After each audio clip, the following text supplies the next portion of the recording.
Senator Hirono. Thank you, Mr. Chairman. I have a number of questions for Ms. Evans. Ms. Evans, in your testimony, you discussed the challenges faced by businesses in underserved communities, particularly minority-owned businesses in these communities. Can you elaborate on the challenges these businesses face in accessing programs like PPP? What changes should we consider to address these challenges? And how can we better support underserved businesses? A three-part question. Yes, thank you, Senator, for the question. I think what we have seen in terms of the challenges, many of using the banking system, the traditional banking system originally as the distribution channel was a big challenge because those relationships just did not exist in many cases, and in most cases for the smallest of businesses. So one of the solutions that you have alluded to, and we are urging that they be increased, is making sure that all CDFIs and mission-focused industry entities are prioritized for lending through the PPP program.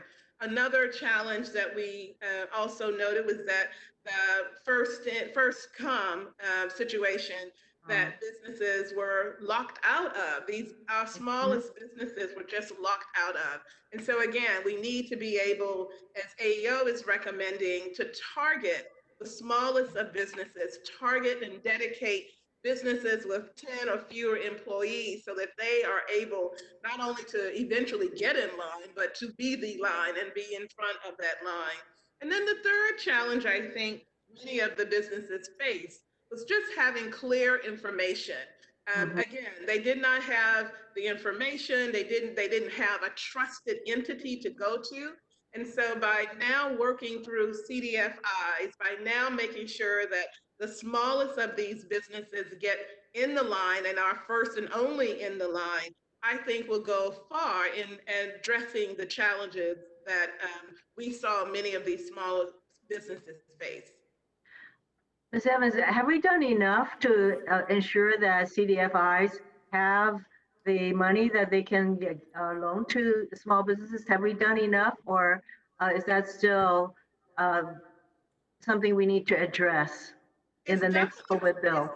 Yes, it's definitely something you still need to address. We are grateful that there was a priority of CDFIs, but one of the recommendations from AEO and our Page 30 Coalition is to deal with the appropriation of $1 billion to CDFIs. They need this money. And again, many of the CDFIs are also participating as microloan intermediaries. So increasing technical assistance.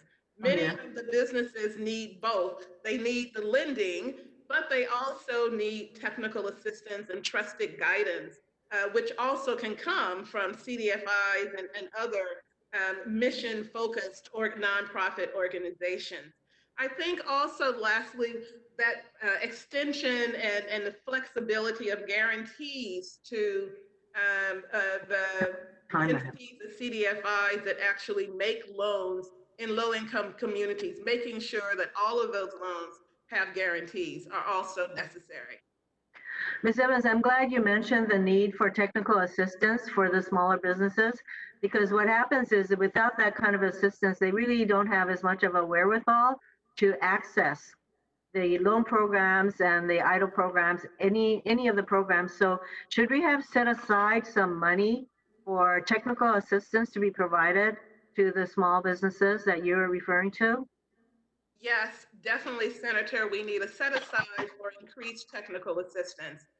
As you just mentioned, they desperately need this help as they're trying to pivot and deal with their own business plans, how they're trying to make all the changes to be able to open and reopen and stay in business.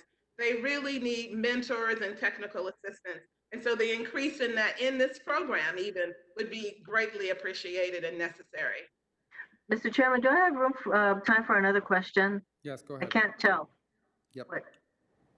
So in addition to the technical assistance, which I think is really important, otherwise these businesses are really behind the line, and especially in a first come, first served situation.